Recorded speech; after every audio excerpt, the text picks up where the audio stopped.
Assalamualaikum warahmatullahi wabarakatuh. Bismillahirrahmanirrahim. Alhamdulillah wa syukrulillah. Allahumma salli wa sallim wa barik wa karim wa abdim wa taraham wa tahannan ala sayyidina wa habibina wa syafi'ina wa qudwatina wa maulana Muhammad khairi khalqillah Rasulillah Habibillah wa ala alihi wa ashabihi wa atba'ihi bisunnatihi wa jama'atihi min yaumin hadha la yaumi liqa'illah. Amma ba'd, usini wa iyyakum bitaqwallah faqad fazal muttaqun. Rabbana iftah bainana baina qawmina bil haqq wa anta khairul fatihin. Qalu subhanaka la ilma lana illa ma 'allamtana innaka antal alimul hakim. Rabbi a'udzubika min hamazati syayatin wa a'udzubika rabbi yahdurun. Pemirsa KJTV, pemirsa Kilau Ramadan KJTV, Soimin Soimat, mukminin mukminat dimanapun berada, yang sangat-sangat saya cintai karena Allah. Bagaimana kabarnya? Alhamdulillah sehat-sehat semuanya. Yang sakit mudah-mudahan diberi kesabaran, ada banyak kesulitan mudah-mudahan diberi kekuatan, dimudahkan semua urusannya. Kita sudah masuk sepertiga dari bulan Ramadan. 10 hari Ramadan sudah berlalu dan belum tentu kita bertemu kembali. Belum tentu Ramadan yang telah lewat akan bertemu kembali.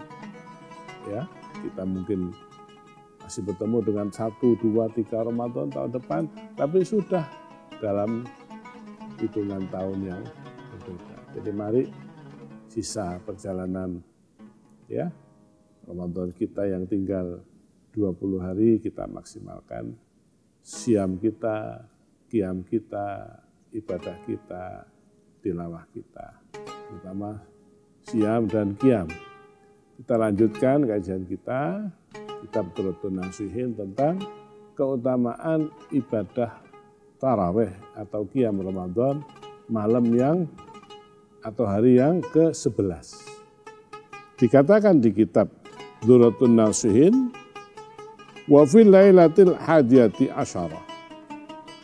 Siapa yang tarawih pada tanggal 11 Ramadan, yakhruju minad dunya kayaumin walada min batni ummi. Maka orang itu besok akan meninggalkan dunia. Meninggal dalam keadaan dosanya sudah diampuni seperti bayi yang lahir dari ibunya. Bersih, clear. Masya Allah. Jadi Ramadan itu menjanjikan ampunan, maghfirah. Seberapa besar dosa kita, Allah siap mengampuni. Bahkan sampai bersih. Seperti kita tidak punya dosa. Seperti bayi yang baru lahir. Seperti yang sudah kita kaji kapan hari, Ramadan artinya panas yang membakar. Panas terik yang membakar semua dosa. Dengan tarawih malam ke-11, Allah akan menghabiskan dosa kita.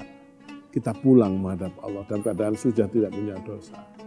Ini impian kita, para pemirsa KJTV. Ini impian besar kita. Apa? Husnul khotimah. Manusia itu akan sangat ditentukan ketika dia pulang. Bagaimana pulang kita? Apakah kita sedang sholat? Apa kita sedang nyanyi? Atau pegang Quran? Apa pegang HP? Maka Ramadan menjanjikan husnul khotimah. Orang yang diampuni dosanya berarti dia tidak punya dosa. Berarti dia pulang kepada Allah dalam keadaan bersih. Husnul khotimah. Masya Allah. Tamamun nikmati al-mautu alal iman. Iman yang nikmat yang sempurna, para pemirsa.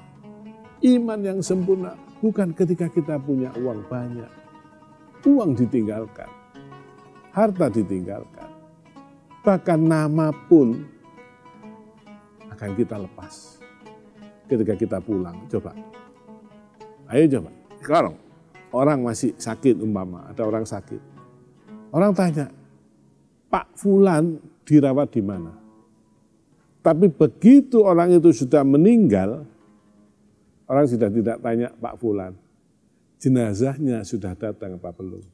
Bukan Pak Fulan datang, jenazahnya, mayitnya sudah datang. Mayitnya sudah disolati apa belum? Jenazahnya sudah dikuburkan apa belum? Habis. Foto-foto di rumah tinggal kenangan. Nama kita yang ada di BPKB, di surat tanah, semuanya akan diganti oleh anak-anak kita. Husnul khotimah. Meninggal dalam keadaan bersih. Bertemu Allah. Pertemuan dengan Allah, pertemuan yang sangat indah. Maka mari kita jaga sisa-sisa Ramadan. Ya, jangan biarkan kita tertipu dengan godaan-godaan. Bukan tidak boleh belanja, bukan. Tapi jangan sampai meninggalkan siam, qiyam Ramadan.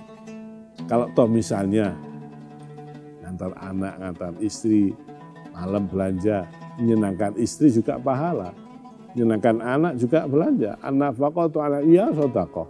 Kita menafkahi, tapi kita geser. Terawihnya mungkin agak malam. Jangan melepas ibadah Ramadan. Dosa seberapa besar Allah mengampuni. Bersih. Kita pulang dalam keadaan seperti bayi yang baru lahir. Gimana keadaan bayi yang lahir? Kullu mauludin yuladu alal fitrah. Kita kembali fitrah. Kembali suci. Pemirsa KJTV, pemirsa Kilau Ramadan yang dirahmati Allah, ada pertanyaan, bagaimana sih kalau kita ingin sholat khusyuk, ibadah dengan tumak nina, ya, ibadah dengan tenang, terutama sholat. Supaya kita ini sholat betul-betul merasa bahwa kita sedang bertemu dengan Allah.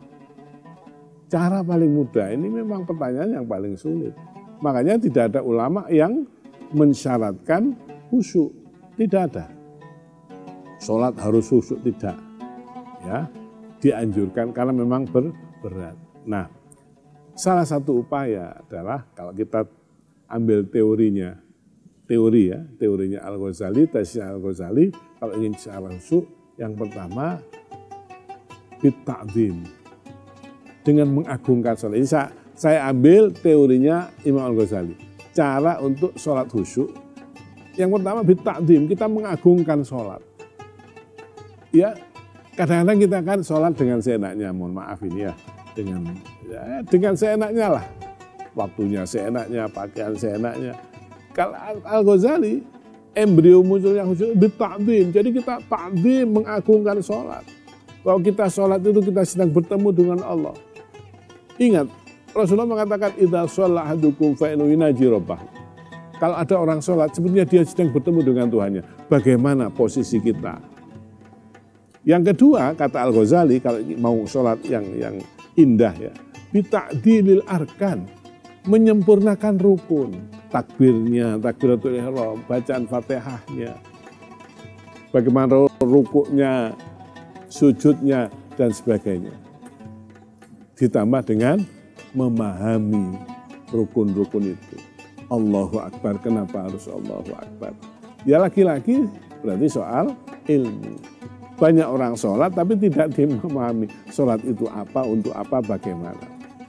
Ya, apa itu takbiratul ihram? Kenapa harus baca Fatihah? Ada apa di balik ruku dan sujud dan sebagainya dan sebagainya. Nah, ini mengantarkan kita untuk mendekati khusyuk.